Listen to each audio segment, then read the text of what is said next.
She walked 2 miles to find HELLS angels. Days later, 300 bikers stormed her house for her abusers. The girl didn't knock.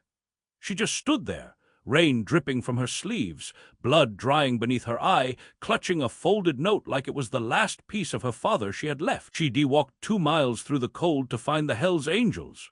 What happened next shook everything. Snow wasn't common in her town, but that day, small flakes drifted down like ashes falling from a burning sky. She didn't feel the cold.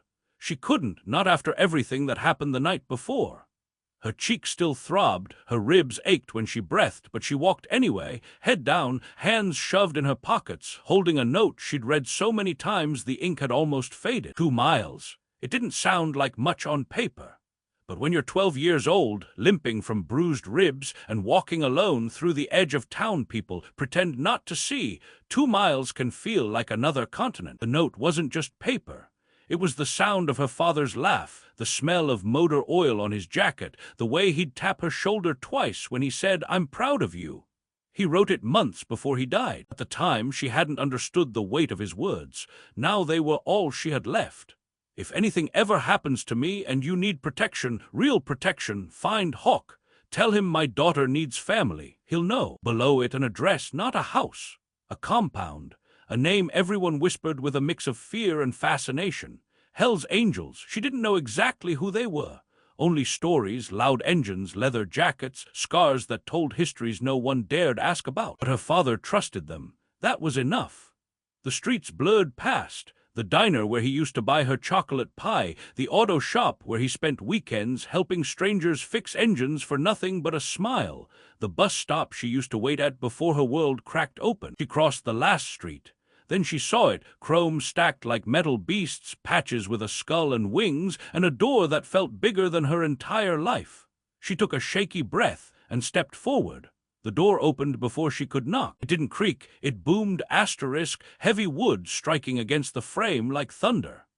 A man stepped out, filling the doorway with shoulders broad enough to block the light behind him. His beard was streaked with gray, his arms tattooed with old battles, and his jacket bore a patch stitched in stark white letters, President. He scanned the empty street first, the way men do when they've survived enough to know danger doesn't always announce itself, and he looked down and saw her. Her jacket was too big, hanging like a memory over her small frame.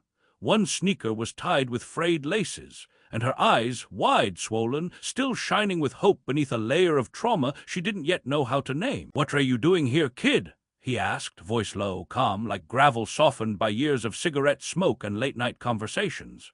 Leah didn't speak. Words had been stolen from her house long ago, taken by screams, slammed doors, and threats whispered through clenched teeth. Instead, she held out the paper. He didn't snatch it, didn't rush. His huge hands took it like it was glass. He read it once, then again, and Leah watched something change behind his eyes, not confusion, not anger, recognition. "Holt," he whispered under his breath, her father's name. He didn't hide the way his jaw tightened or the way his eyes flickered with grief. He looked at her face, at the purple bruise beneath her eye, and she saw the exact second his heart broke for a man who wasn't there anymore. "Holt's girl," he said, voice thick. He stepped back from the doorway. Inside, the air smelled like gasoline, old wood, and something warm, coffee maybe, or the memory of it. A dozen men sat around a long table carved with names, dates, and symbols. Their jackets hung heavy with patches, California, original, loyalty, and the skull with angel wings that made strangers step aside on sidewalk. They weren't talking when she walked in. All eyes turned toward her at once. The president, Hawk, placed a hand on her shoulder, gentle but firm, like he was letting everyone know she wasn't alone anymore. "This is Leah," he said. No other explanation. Just her name, spoken like a truth. He handed the note to the man sitting at his right, a tall biker with a scar running from his eyebrow down to his neck like a lightning bolt. They passed it around, reading in silence. No one laughed. No one questioned why a 12-year-old girl had walked 2 miles to find them. When the last man finished, Hawk spoke again. Holt was family. A murmur of agreement moved through the room, low and steady, the kind that comes from shared history. Hawk looked at Leah. "Tell us what happened." Her mouth opened, but nothing came out. Words tangled with memories she wished she could erase. She saw her stepfather's fist, her mother looking away, the night that ended with police lights reflecting in rain-soaked glass. Hawk didn't push. He crouched so his eyes met hers. "You're safe here," he said. "You get to speak when you're ready." Behind them, engines outside roared like distant thunder. Men stood automatically, trained by instinct. Hawk lifted the note again. When Holt asked for protection, he meant it. No one in that room smiled. They didn't see a child. They saw one of their own.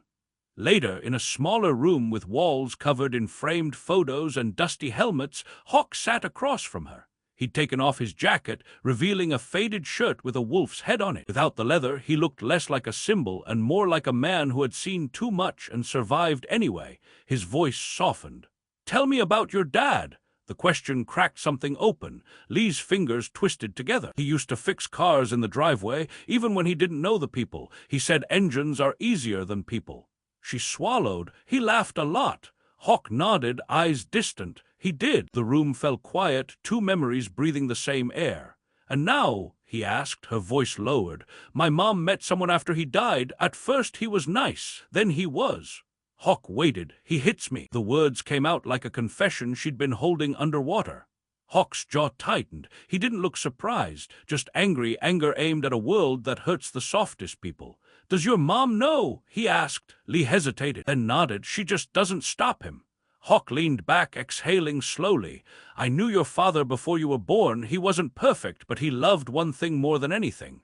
He paused. "You." Lee blinked away tears. Hawk stood, moving to a shelf where an old photograph sat in a cracked frame, Holt with grease on his hands, smiling beside a younger Hawk, their arms slung around each other like brothers.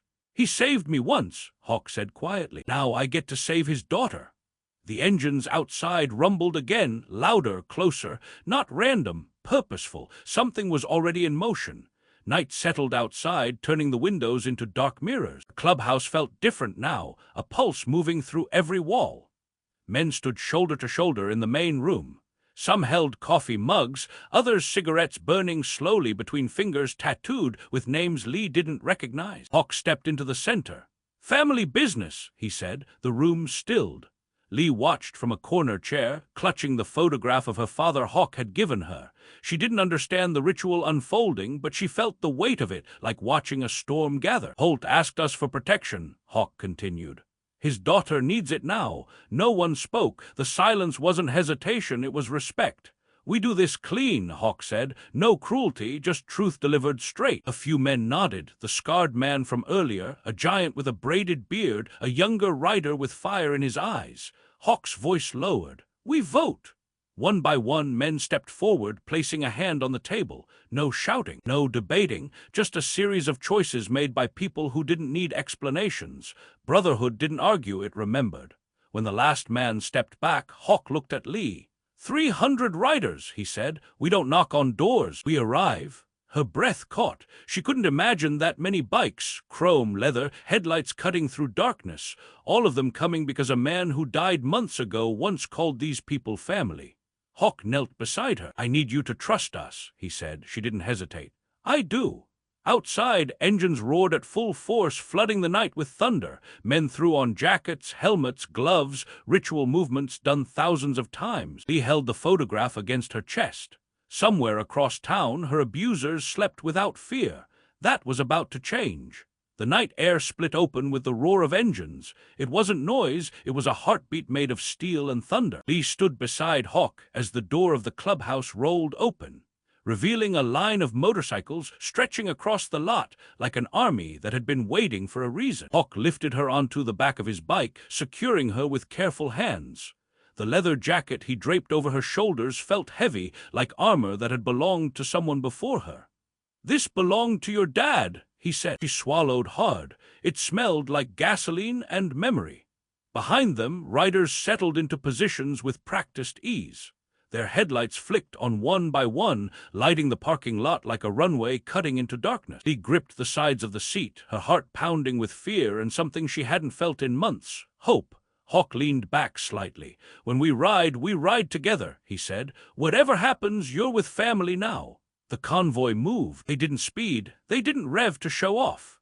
They rolled forward in perfect formation, a wall of engines blocking out the world.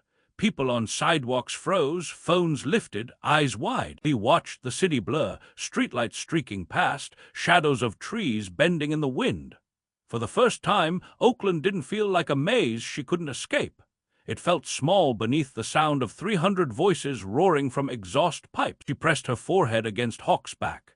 Tears slipped down her cheeks, carried away by the wind, not because she was afraid, but because she finally wasn't alone. Behind them stretched 3 miles of chrome and leather. Ahead of them waited a house where nightmares lived, and tonight those nightmares would learn what loyalty looks like. Rick Street was quiet, almost peaceful, an illusion painted by porch lights and sleeping windows. The convoy slowed as they turned the corner, engines rumbling like distant thunder rolling closer. Curtains moved. A neighbor opened their door, confused by the sound.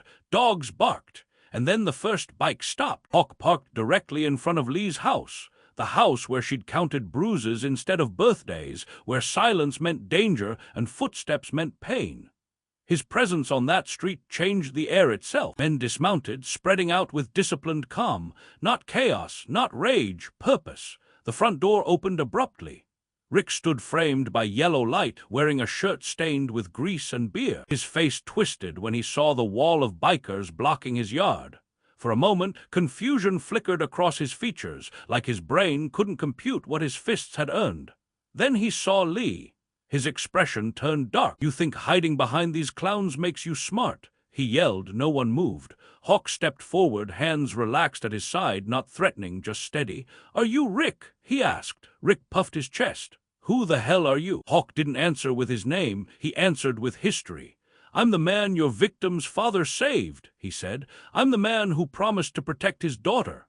Rick laughed, a sharp, cruel sound that echoed across the yard. "You gonna fight me over a brat who lies about bruises?" Hawk tilted his head. "I don't hit children," he said, "but I don't walk away from men who do." Behind him, the riders didn't shout or step forward. They didn't have to. Their silence was a verdict delivered by 1,000 miles of roads traveled together. Rick looked around. 300 eyes watched him, and suddenly the cruelty he relied on felt very small.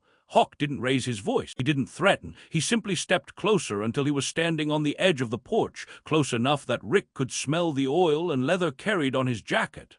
"You're done hurting her," he said. "Tonight, forever." Rick spat on the ground. "Or what?" Hawk's eyes softened, not out of mercy but certainty. "Or every man here remembers her name." A ripple moved through the crowd. Engines revved once, short, controlled, like a warning shot made of sound. Neighbors peeked from windows. The world felt suspended between two breaths.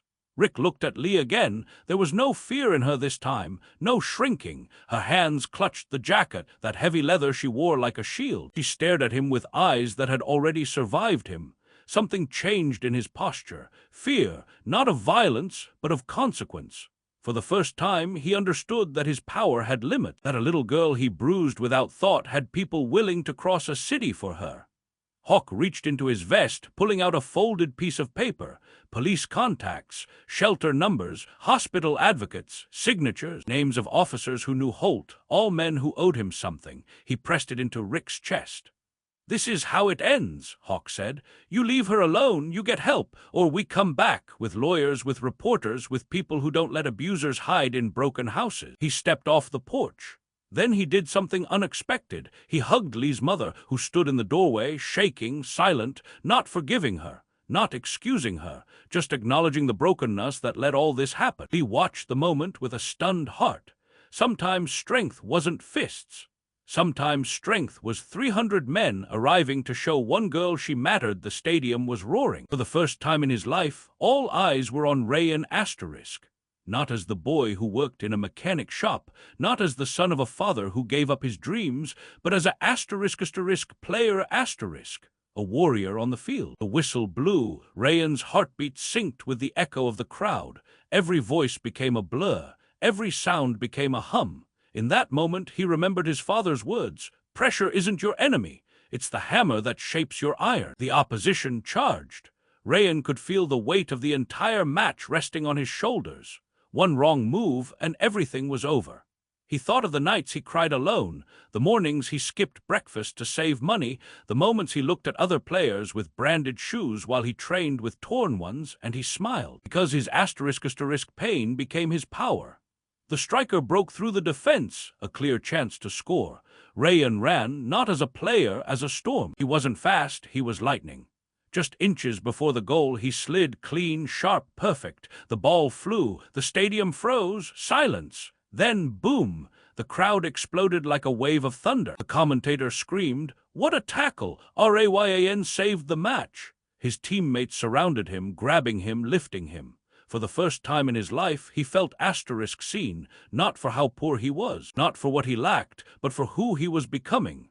And somewhere in the stands, a man stood with tears in his eyes. His father. He didn't clap. He didn't shout. He just whispered, "That's my boy." The next morning, Rayan walked into the academy office, unsure why the coach called him. His hands were shaking. He kept replaying yesterday's tackle in his mind. Was it luck? Was it a mistake? Was it real? The coach looked at him with a serious expression. No smile, no excitement, just a plain face. He handed Rayan a white envelope. Rayan swallowed. His heartbeat echoed in his ears. He opened it slowly. Inside was a letter, short, clear, life-changing. It said, "Congratulations, you have been selected for the national youth team trials."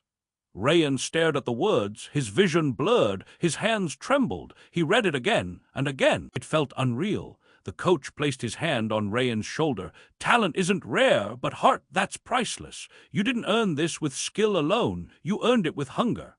Tears rolled down Rayan's face, not the tears of sadness he knew so well, but the tears of becoming. He walked outside. The sun felt different.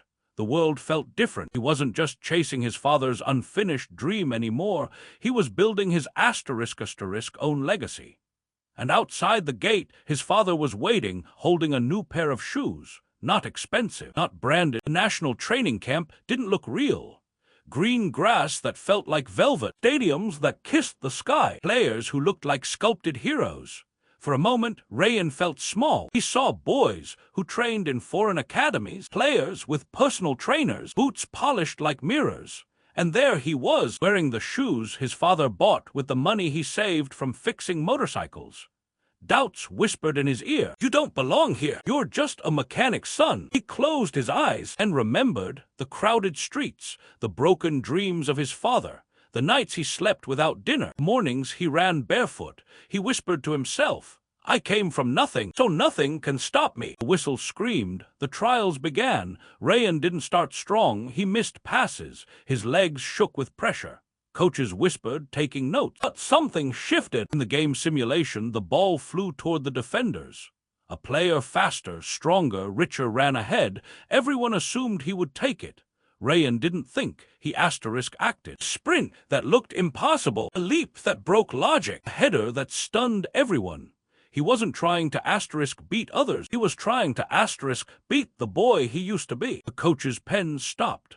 Eyes followed him. That single moment changed everything. At night, Rayan sat alone on his bed. His muscles ached. His body felt like fire. He looked at his phone, no notification, no one cheering, no one waiting. He wasn't a famous player yet, just a boy fighting loneliness. Suddenly, the door opened. The head coach entered, tall, serious, intimidating. He sat beside Rayan, which shocked him. Talent can win matches, but character wins moments. Rayan stayed silent. The coach continued, "We watched you today. You don't run like a player. You run like someone who has already lost everything once." Rayan's eyes filled with tears. Not sadness, recognition. The coach placed an official form on the bed, a national emblem on the top, his name written clearly. Welcome to the national youth team. Rayan's world stopped. No sound, no breath, just a dream walking into reality. He signed the paper with shaking hands. His signature wasn't perfect, but his destiny was. When the bus stopped at his neighborhood, children chased it like a miracle. People who once said, "Football si kuch nahi hoda," nothing comes from football, now whispered, "He's going to the national team." Rayan stepped down. His father stood at the door, wearing the old shirt Rayan remembered since childhood. But the eyes were different. Not tired, not disappointed, full of light. He didn't open his arms. He didn't cry loudly. He just stood still like a man who was afraid to wake up from a dream. Rayan walked slowly and placed the signed national form in his father's hands. The paper shook. His father's lips trembled. He whispered, "I failed my dream so you can live yours." Then something happened that broke everyone's heart in the best way. His father fell to his knees, not from sadness, from asterisk gratitude. Rayan quickly held him. "No, Baba, you didn't fail. Your dream just changed its name." Tears streamed down both their faces. The street, the mechanic shop, the years of struggle, all turned into asterisk gold. Because sometimes dreams don't die. They just wait for the next generation to wear them. Of course, here are asterisk section 14, section 15, and the cinematic outro asterisk, completing the emotional journey of Rayan's story with a powerful, inspirational ending. The national jersey wasn't just cloth. It was asterisk history stitched into fabric asterisk, dreams of millions, prayers of mothers, sweat of forgotten players. When Rayan wore it, his body felt heavier, not from weight, but from asterisk responsibility. The stadium was a giant heartbeat. Flags waving, chants echoing, people screaming his country's name. On the sidelines, he could see coaches, cameras, legends, but his eyes searched only for one face. And there he was, his father, sitting alone in the crowd, hands pressed together like a prayer. The whistle blew. The world turned into a blur of colors. The match exploded with speed. In the 67th minute, a counter-attack. The opposition forward sprinted like a bullet. It was a one-on-one chance. The stadium gasped. Rayan didn't think, he believed. He ran across the field, the entire journey behind every step. Broken shoes, oil-stained hands, nights without food.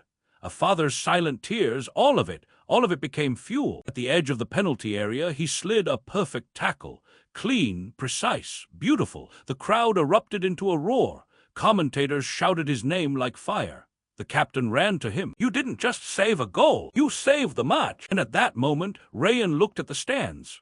His father stood up, both hands raised, not cheering like a fan, but proud like a hero of another story. After the match, reporters crowded him. Microphones, cameras, questions. One of them said, "Your journey from a mechanic shop to the national team is unbelievable. What do you have to say to young boys like you?" Rayan took a breath, and his voice trembled, not from fear, but from truth. "Don't pray for an easy life. Pray for the strength to fight a hard one." The stadium went silent. He continued, "I wasn't the fastest player here. I wasn't the strongest. I didn't have support, money, or comfort, but I had hunger. Hunger doesn't need permission." He looked directly into the camera, and in his eyes, millions of kids saw themselves. If your father gave up his dream, give him back a reason to smile. If you start from zero, be proud. Zero means you have nothing to lose. And he smiled. The innocent smile of a boy who once trained in torn shoes. And remember, you don't need a perfect life to write a perfect story. His words didn't just reach ears, they reached hearts. The sun set over the stadium, painting the sky in colors of victory. Rayan walked toward the stands where his father waited. No cameras, no applause, no spotlight, just a father and a son. He handed him the match jersey, not signed by anyone famous. No number framed in gold, just sweat, tears, and a badge that meant dreams do come true. His father held it against his chest. His hands shook, not because he was weak, but because he had been strong for too long. Rayan whispered, "This is your dream. I just played it." His father hugged him, a hug that healed 2 generations. A narrator's voice fades in. Sometimes a child isn't born to copy a parent's journey, but to finish it. The screen fades to black. A single line appears. "Never underestimate the boy with broken shoes." Music swells. Emotional